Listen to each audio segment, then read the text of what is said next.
तर मित्रांनो, आज लाईव्हला येण्याचं कारण थोडं वेगळंच आहे. कारण तुम्ही परवा दिवशी याच्या अगोदर एक व्हिडिओ पाहिला असेल की मी समाजकार्य बंद करणार आहे म्हणून मी इमोशनल झालो होतो. त्याच्यानंतर मला सतत धमकीचे फोन येत होते, त्याच्यावरती मी एक व्हिडिओ काढला. त्यावेळेस त्यानं कर्नाटकमधनं बोलतो असं सांगितलं होतं.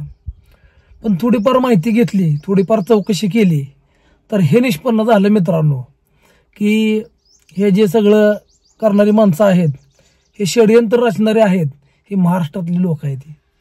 आणि ह्याच्यामध्ये सगळ्यात मोठा हात महाराष्ट्रातल्या काही बोगस समाजसेवकांचा आहे. बोगस समाजसेवक मला थांबवण्याचा प्रयत्न करत आहेत आणि ह्याच्या मागं सूत्रधार हे बोगस समाजसेवक आहेत. महाराष्ट्रातलेच काही मोजकी बोगस समाजसेवक आहे. लक्षात घ्या बरं का मित्रांनो, सगळ्यांनी वाईट मानून घेऊ नका. मी फक्त आणि फक्त बोगस समाजसेवकाबद्दल बोलतोय. जे सूत्रधार आहेत, मला धमकवण्याचा प्रयत्न करत आहेत किंवा माझा नंबर कुणालाही देतात आणि त्यांना म्हणतात की ह्याला धमकी दे, व्हिडिओ बंद कर. तर ह्याच्या संदर्भात मला त्या बोगस समाजसेवकांचे पण कॉल झालेले आहेत मित्रांनो. ती रेकॉर्डिंग सुद्धा मी ठेवलेली आहे. वेळ आलं तर ती त्या बोगस समाजसेवकांची रेकॉर्डिंग आणि त्यांनी मला वापरलेली भाषा, ही सगळं मी वेळ आलं तर नक्कीच व्हायरल करणार आहे. आणि वेळ आली तर त्या लोकांची नावं सुद्धा मी सांगायला कमी करणार नाही. पण माझं एक नियम आहे की मी कोणाच्या मदत येत नाही, तुम्ही माझ्या मदत येऊ नका. ते मी का सांगतोय तर आता त्यांना एक काय गोष्टी पटवून द्यायच्या होत्या, तर त्या गोष्टी मी मित्रांनो पटवून देतो.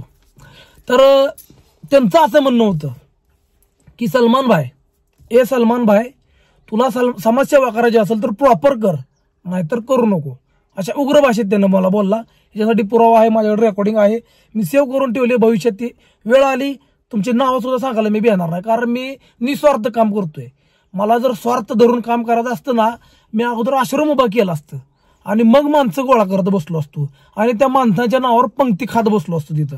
तर माझा स्वार्थ नाहीये, त्यामुळे मी आश्रम लेट का होतंय आणि कुठल्याही गोष्टीला संघर्षातनंच कुठलं तरी यश मिळत असतं. यश असं सहजासहजी कोणाला मिळत नसतं, हे लक्षात घ्या. तुमच्याकडे जागा होत्या, तुम्ही आश्रम उभा केले. तर तुम्ही असं म्हणताय की तुम्हाला, आता मी डायरेक्ट बोलतो, तुम्ही असं म्हणताय की मी 20 वर्ष झाली समाजसेवा करतोय. मान्य आहे भावा, तू 20 वर्ष समाजसेवा करतोय, मान्य केलं. तर 20 वर्ष तू समाजसेवा करतोय, 20 वर्षात तुझ्या आश्रमला किती माणसं आहेत? हा प्रश्न राहिला. प्रश्नाचं उत्तर, 20 वर्षात तुझ्या आश्रमला 75 सुद्धा माणसं नाहीत. बरोबर आहे. मी आकडा बी काढला तुझ्या आश्रमचा, अजून तुझ्या नावाखाली 2-3 आश्रम चालतात, त्यांचा पण आकडा काढला. 75च्या वर माणसंच नाही तुमच्याकडे. 20 वर्षात 75 माणसं म्हणजे गणित कुठला येऊ? महिन्यातनं एकच माणूस रेस्क्यू करू आपण. महिन्यातनं एक जरी माणूस रेस्क्यू केलं तर 20 वर्षात माणसं झाली किती? ती माणसं जातात कुठं? ती माणसं आणता तुम्ही, मान्य आहे, माणसं जातात कुठं? महिन्याला एक तर रेस्क्यू करा तुम्ही. बरं तेही करत नाही, मग तुम्ही काय करताय? माणसं उचलून आणायच्या, आश्रममध्ये ठेवायची, त्यांच्या नावावर लोकांना पंक्ती मागायच्या, लोकांकडनं मदत घ्यायची. आम्ही आश्रम चालवतो ना, आम्हाला माल भरायला पैसे द्या, आम्हाला ह्याला पैसे द्या, आम्हाला त्याला पैसे द्या, संपला विषय. तुमचं काम तिथंच आहे. तुम्ही जर इमानदारीनं समाजसेवा केली असती, रोडच्या कडेला माणसं बेवारस अवस्थेत तुम्ही घेतच गेला असता, तर मला समाजकार्य करायला जागाच उरली नसती. तुम्ही माणसं घेऊन गेला असता तर मी मदत कोणाची करायची होती? मी सतत काय बोलत आलो? महाराष्ट्रातलं पहिलं मनोरुग्णाचा आश्रम आपल्याला उभा करायचा आहे. कुठले मनोरुग्ण? बेवारस अवस्थेत 100% मनोरुग्ण असणारे. अरे मी त्या माणसाचं नाव घेतो, अक्षय सोलंकी म्हणून निलंग्याला एक आश्रम आहे. 1 वर्ष सुद्धा झालं आश्रम चालू करून, तरी त्या माणसापाशी 100 माणसं आहेत 1 वर्षात. तुम्ही 20 वर्ष समाजसेवा करताय, पण तुमच्या आश्रममध्ये फक्त 75 माणसं आहेत. मग तुमचा हेतू काय आहे तेही मला कळू द्या. तर राहिला विषय ह्या गोष्टी सगळ्या नंतरच्या. तुम्ही मला फोन करून काय म्हटलात की सलमान तू लोकांची करायची असेल तर प्रॉपर मदत कर, नाहीतर करू नको. तू त्या माणसांच्या पोटावर मारतोय. कसं पोटावर मारतोय? तू त्याची मदत करून जातो, दाढी कटिंग करतो, त्याला सगळं करतो, तो चांगला दिसतो, स्वच्छ दिसतो, मग त्याला कोण अन्नदान करत नाही? या प्रश्नाचं उत्तर माझ्याकडे आहे. काय त्याला कोण अन्नदान करत नाही ते सांगतो. मी दाढी कटिंग न करून सुद्धा बघितलेला माणूस आहे. मी त्या ठिकाणी जातो, एखाद्या हॉटेलच्या बाहेर एक मनोरुग्ण उभा असतो, त्याच्यापर्यंत मी जाण्यापर्यंत करतो, मी व्हेरीफाय करतो काय अडचण येते. त्याची जटा वाढलेल्या असतात, त्याची उग्र अवस्था असते, कपडे मळकटलेले असतात, त्याचा वास असा घाण येत असतो. हॉटेलवाला मालक त्याला थांबू सुद्धा देत नाही तिथं. आणि एखाद्यानं येऊन त्याला अन्नदान करायचा विषय तर लयच लांबचा राहिला.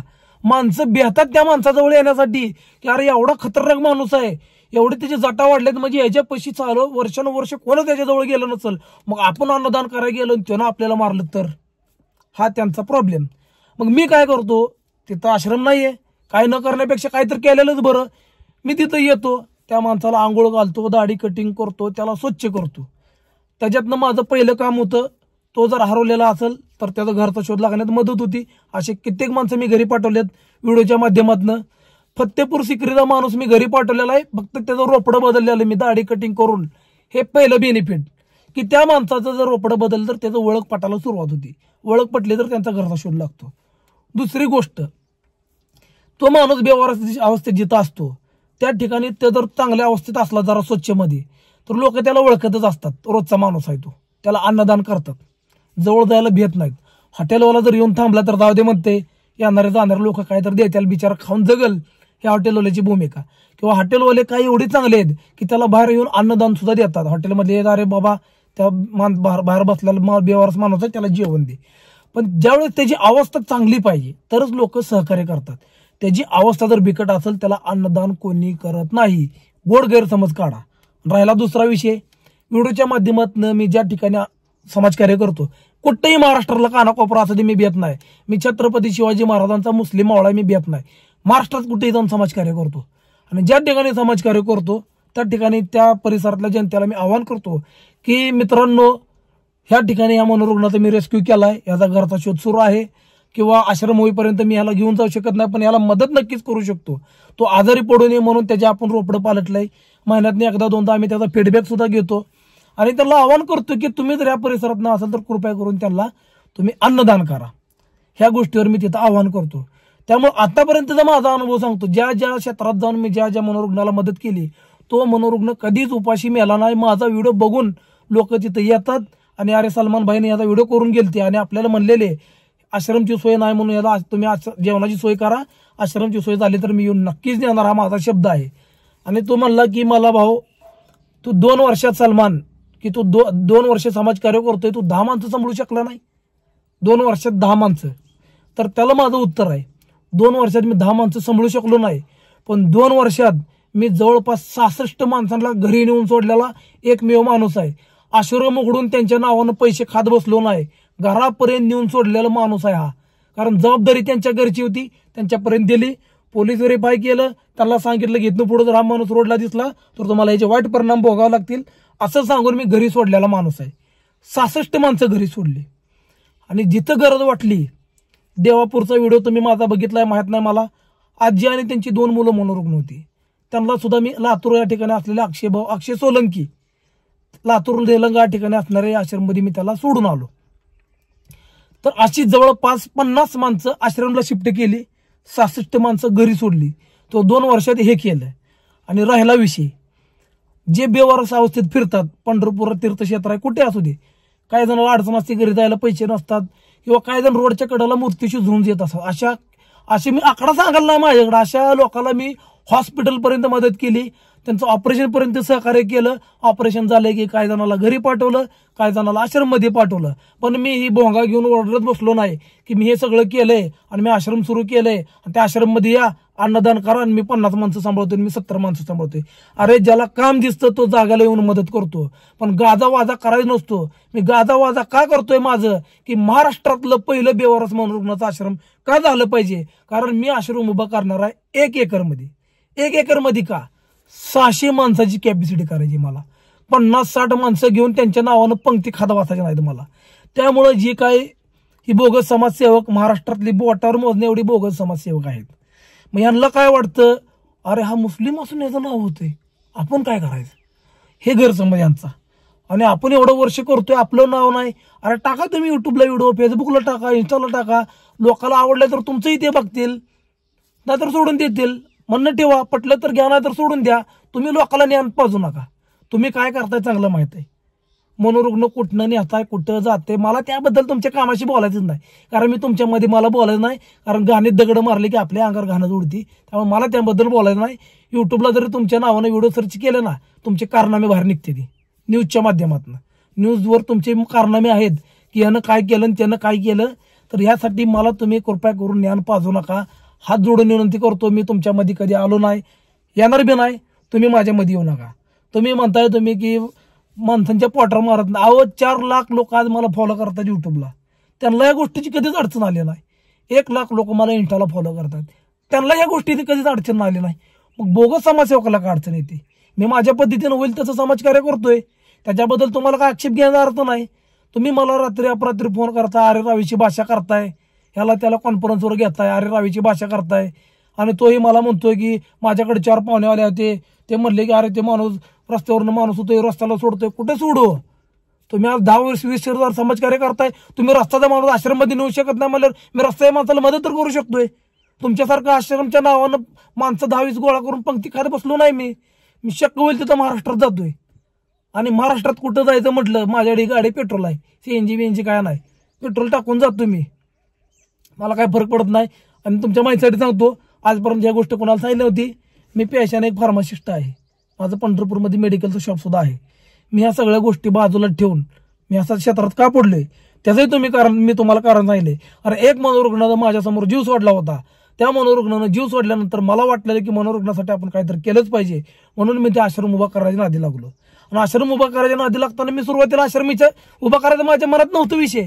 माझ्या मनात होती की अरे महाराष्ट्रात आपले किती आश्रम आहेत, आपण एखादा बेरोडचा माणूस उचलायचा आणि त्या माणसाला म्हणायचे भाऊ हे माणूस तिथं बेवारस होता, मी पोलीस व्हेरिफिकेशन करून आणले, तुला त्याच्या आश्रममध्ये घे.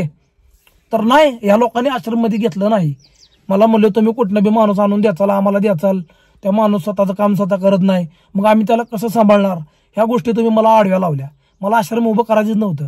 पण ज्यावेळेस मला लक्षात आलं की महाराष्ट्रात जे काही आश्रम सुरू आहेत ते लोक अशा लोकांना आश्रममध्ये घेत नाही. का घेत नाही? अरे तुम्ही आणून देणार ना, आम्ही सांभाळायला मोकळा आहे का? मग तुम्ही कोणाला सांभाळणार आहे ते बी सांगा.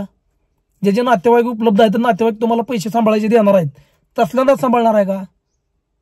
मला कुठल्या समाजसेवकावर टीका करायची नाही. मला कोणाशी देणं घेणं नाही. मी कोणाच्या मध्ये पडलो नाही. तुम्ही माझ्यामध्ये येऊ नका. तुम्हाला क्लिअर सांगतोय, तुम्ही तुमच्या पद्धतीनं काम करा, मला माझ्या पद्धतीनं काम करू द्या. मी तुमच्या कधी आडवा आलो नाही आणि येणारे नाही. तुम्ही मला फोन करून त्रास देऊ नका. कारण मी ज्या दिवशी मला फोन आला मी कर्नाटकनं बोलतोय, मला डाऊट आला की कर्नाटकल्या माणसाला माझं काही समाजकार्याचं देणं घेणं पडले. परत मी त्या गोष्टी चौकशी केली, माहिती घेतली. मग मला कळलं की ही बामटे आपल्या महाराष्ट्रातलेच आहेत. जी मनोरुग्णाच्या नावानं पैसे खाणारी जी बामटे आहेत का, त्याला मी बोगस समाजसेवक हा उल्लेख दिलेला आहे. ह्या लोकांना माझ्या कार्याचा त्रास आहे. कारण ह्यांनी जर इमानदारीनं समाजकार्य केलं असतं तर रोडवरती माणूस बेवारस अवस्थेत दिसलाच नसता. अरे काय लागतो? प्रत्येक जिल्ह्यात 100 मनोरुग्ण नाहीत. प्रत्येक जिल्ह्यात 10 मनोरुग्ण धरून चालू आपण, झाले किती मग? त्यामुळं मी जे ठरवलंय 600 माणसाची कॅपॅसिटी, प्रत्येक जिल्ह्यात 10 काय 15 असू दे, मी आणतो आणि सांभाळतो. वेळ लागल पण वेळ ही चांगलीच असेल. कारण चांगल्या काळासाठी संघर्ष करावा लागतो. मला जर फक्त मनोरुग्णाच्या नावानं पैसेच खायचे असते ना, मी भाड्यानं जागा घेतली असती कुठं तर, माणसं उचलून आणून तिथं ठेवली असती आणि लोकांना हात जोडत बसलो असतो की माझ्या आश्रममध्ये एवढी माणसं आहेत आणि मला अन्नदान करा, तुमचं वाढदिवस असलं तर या आणि मला पैसे द्या. ही मी गोष्ट कधीच केली नाही. अन्नदान सुद्धा मी रोडवरच्या बेवारस माणसाला करतोय, हे लक्षात घ्या. कारण का, त्याला कोण जेवण देत नसतं. त्याला महिन्यातनी एकदा चांगला पदार्थ खायला मिळतो, तेही माझ्या आपल्या माध्यमातनं आणि मला सपोर्ट करणाऱ्या लोकांच्या माध्यमातनं. तर मित्रांनो, मी तुम्हाला मित्रच म्हणतोय, तुम्ही का माझी वैरी नाही ती. फक्त तुम्ही जे मला चुकीच्या पद्धतीने टार्गेट करताय तर कृपया करून टार्गेट मला करू नका. माझा एक प्रामाणिक प्रयत्न आहे, त्या प्रामाणिक प्रयत्नाला मला सामोरे जाऊ द्या. तुम्ही सतत या गोष्टी बोलता की सलमान तू आश्रम करू नको, करायचं असेल तर प्रॉपर कर, प्रॉपरच करणार आणि महाराष्ट्रातलं पहिलं मनोरुग्णाचं आश्रम उभा करून दाखवणार. काय करायचं ते करा. छत्रपती शिवाजी महाराजांचा हा मुस्लिम मावळा असल्या पोकळ धमक्याला बी येणार नाही. आणि तुम्ही आजपर्यंत काय केलंय ते तुम्हाला चांगलं माहित आहे आणि तुमचे न्यूज युट्यूबला उपलब्ध आहेत की तुम्ही काय केलंय आणि काय नाही केलंय हे जनतेला बी चांगलं माहित आहे. मी तुमची नावं घेणार नाही, पण वेळ आली तुमचा फोटो तुमचा नंबर टाकून व्हायरल करेल.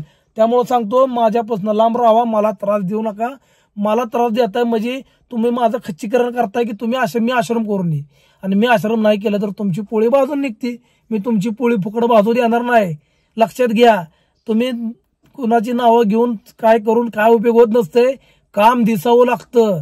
काम दिसलं तरच लोक सहकार्य करतात, हे लक्षात घ्या. संतांच्या पावलांनी पावन झालेल्या पंढरीत माझा जन्म झालाय. पांडुरंगाचा आशीर्वाद माझ्या पाठीशी आहे आणि एक मुस्लिम मावळा आहे छत्रपती शिवाजी महाराजांचा. त्यामुळे मी असल्या पोकळ धमक्याला भिणार नाही. ज्यावेळेस मला हे कळलं की हे सगळे सूत्रधार आपले महाराष्ट्रातलेच आहेत. त्यावेळेस लाज वाटली मला, लाज, की अरे बाहेरचा माणूस विरोध करतो तर करू द्या, पण महाराष्ट्रातलेच लोक, महाराष्ट्रातले काही बोटावर मोजणारे समाजसेवक, बोगस समाजसेवक, ज्याला माझ्या समाजकार्याला विरोध होतोय. तर काय विरोध करताय? चांगल्या कामाला विरोध. संतांना त्रास देणारी माणसं होती, साधू संतांना त्रास देणारी माणसाची नावं कुठं नाहीत, ही डोक्यात घ्या. ज्यांनी त्रास सहन केला त्यांची नावं इतिहासाच्या सुवर्ण पानात, सोनेरी पाण्यात लिहिलं गेले. त्यामुळे त्रास देऊ नका, विनंती करतो तुम्हाला, हात जोडून मला त्रास देऊ नका. मी महाराष्ट्रातलं पहिलं मनोरुग्ण आश्रम उभं करणार. काय करायचंय करा, पायाच्या बोटापासनं केसाच्या डोक्याच्या केसापर्यंत ताकद लावा, तुम्ही मला अडवू शकत नाही. कुठेही येऊन काम करणार, कारण मी कोणाच्या ह्याच्यात नाहीये, कारण मी बोगस काम केलेलं नाहीये. तुमचं नाव घेतलं तर लोक आम्हाला चुकीच्या पद्धतीने बोलतात की तुम्ही बी त्यांच्यासारखं समाजकार्य करता का. आम्ही करत नाही तसं, शक्य होईल तेवढंच आम्ही करतो. आम्ही पैसे कमवायच्या हिशोबानं समाजकार्य करत नाही. मी समाजकार्य सुरुवात करायच्या अगोदरच 8 लाख रुपये लोन घेऊन बसलोय. समाजकार्य करणारा माणूस कधी लोन घेत नसतो, लोकांच्या पैशात वरच्यावर मला खात बसतो. त्यामुळे कृपया करून मला तुम्ही मी हे जे बोलतोय माझ्या मनातला राग आहे, हे माझं रूप नाहीये, पण मला रात्री अपरात्री फोन करायला लागले, तू समाजकार्य करू नको, तू असं करतोय, तू बोगस आहे, तू अमकाय तमकाय. कोणाला त्रास देताय तुम्ही? काय फरक पडत नाही मला. मनोरुग्णासाठी वाटेल ते करायचं आहे, रोडवरच्या बेवारस माणसासाठी. माझ्यामुळे जर त्या मला 4 शिव्या खाऊन जर त्या माणसाचं चांगलं होत असेल तर होऊ दे, आम्हाला फरक पडत नाही. संतांना त्रास देणाऱ्या अवलादी होत्या, पण काय बिघडलं नाही. संतांचे नाव सोनेरी पानात लिहिले गेले आणि त्रास देणाऱ्याची नावं कोण घेत सुद्धा नाही, आणि ते कोण होते माणसं सुद्धा माहीत नाही. तर मित्रांनो, एवढंच सांगणं होतं की कर्नाटकचा माणसाचं आपण नाव घेतलं होतं, पण याच्यामध्ये कर्नाटकचा कोण नाहीये. आपल्या इथलेच काही बोगस समाजसेवक आहे, ज्यांना माझ्या समाजकार्याची अडचण झाली. माझं समाजकार्य सुरू आहे म्हणून त्यांना अडचण होते. कारण मी समाजकार्य करत असताना यांच्या समाजकार्यावरती प्रश्नचिन्ह निर्माण होतोय की सलमान जर एवढे मनोरुग्ण दाखवत असतात तर जे लोकांचे आश्रम आहेत ते लोक काय करतात? 50-60 माणसं घेऊन बसले हे लोक पंक्ती खात, त्याच्या पलीकडे काय करत नाही. तर मी बघा कोणाला घाबरत नाही, मी माझ्या पद्धतीनं करतोय. माझ्याकडे ज्या लोकांनी मला दम दिलाय त्या लोकांचे माझ्याकडे फोन नंबर आहे, रेकॉर्डिंग आहे, सगळं आहे. वेळ आली नक्कीच व्हायरल करणार. त्यामुळे हो का, मला कुठल्या समाजसेवक म्हणजे माझा एक भावच आहे. त्यामुळे मला माझ्या माणसाची आबरू घालवायची नाही, कारण एकाची आबरू गेले काय सगळ्याची गेले काय त्याचा बाबतीतच पडतो. त्यामुळं मी तुम्हाला काय बोलत नाही, तुम्ही मला काय बोलू नका. तुम्ही तुमच्या पद्धतीनं समाजकार्य करा, मला माझ्या पद्धतीनं बेवारस मनोरुग्णाचा आश्रम उभा करू द्या, ते मी करणार. 2025 येते आता, आणि 2025 मध्ये नक्कीच उभं होईल. पांडुरंगाची कृपा होईल, काय तर होईल, मार्ग निघल, पण नक्कीच होईल. पण तुम्ही त्रास देऊ नका, तुम्हाला एवढे हात जोडून विनंती करतो. कारण तुमची आबरू गेली काय, माझी आबरू काय तिथंच आहे. कारण तुमचं नाव घेऊन व्हिडिओ काढायला मला भाग पाडू नका. मी 1 मॅन शो ओपन माणूस आहे, मी बिहाणार नाही कुठल्या गोष्टीला. कारण तुमच्याकडे प्रूफ निशी माझ्याकडे रेकॉर्डिंग आहे. तुम्ही ज्या भाषेत माझ्याशी बोललाय ती रेकॉर्डिंग सुद्धा मी आज तुमचं नाव घेणार नाही, पण ती वेळ तुमच्या हातात आहे. तुम्ही ती वेळ येऊ देऊ नका. ज्यावेळेस मी तुमचं नाव घेऊन ही व्हिडिओ व्हायरल करेल, जो काय करणार आहे, त्यावेळेस तुम्हाला नक्की त्रास होईल. 4 लोक तुमच्यावर विश्वास ठेवणार आहेत, ते लोक सुद्धा तुमच्यावर विश्वास ठेवणार नाही. त्यामुळे वेळ आहे तोवर सावध व्हा, माझा नाद सोडा, मी तुमच्या नादी लागत नाही. मला माझ्या पद्धतीनं काम करू द्या, हात जोडून विनंती करतो. कृपया करून माझ्या वाट्यात येऊ नका. आणि माझ्या बोलण्यातनं जर कोणाचं मन दुखावलं असेल तर कृपया करून माफी असावी, कारण मी 100% परिपूर्ण असू शकत नाही. माणूस आहे, माणसाकडून चुका होतील. तर मित्रांनो, काय गैरसमज असेल माझ्याबद्दल तर तुम्ही मला डायरेक्ट कॉन्टॅक्ट करा. स्क्रीनवरती तुम्हाला माझा नंबर दिसतोय, आणि स्वतः मी फोन उचलणार आणि स्वतःच बोलणार. कारण मी आपलं जे आहे ना चारित्र पांढरं शिपट आहे, कुणाच्या असं बोगस पैसे खाल्लेला आपल्यावर हे नाहीये, आरोप नाही आहेत. आणि माझे न्यूज सुद्धा तुम्हाला युट्यूबला बघायला मिळणार नाहीत की सलमान असं तुमचे बेवारस लोकांच्या नावावर पैसे खाल्ले. पैसे खाणाऱ्याची नावं ऑटोमॅटिक युट्यूबच्या न्यूजमध्ये येतात, आणि त्यांचं ते पर्दाफाश होतच आहे. त्यामुळे मी ह्या गोष्टी करत नाही. माझं प्रामाणिक प्रयत्न आहे महाराष्ट्रातलं पहिलं बेवारस मनोरुग्णाचं आश्रम, जसं की गुजरातमध्ये पोपटबाईंनी केले तसं महाराष्ट्रात बी आश्रम झालं पाहिजे, एवढीच माझी इच्छा आहे, आणि ते नक्कीच मी करेल. तर त्यांनी मला म्हणलेले की तू समाजसेवा आश्रम नाही तर करू नको. तर पोपटबाईंनी जी आश्रम सुरुवात केली, त्यांचं सुद्धा स्वतःचं आश्रम नव्हतं, त्यांचं आता आश्रम होतंय त्यांचं. त्यांनी पण अशीच मदत करत होते सुरुवातीला. त्यामुळे मला काय अडचण वाटत नाही. मी माझ्या पद्धतीने मदत करतोय, तुम्ही तुमच्या पद्धतीने मदत करा. आणि मला तुम्ही फोन करून त्रास देऊ नका, विनंती करतो. तुम्ही तुमच्या पद्धतीने काम करा.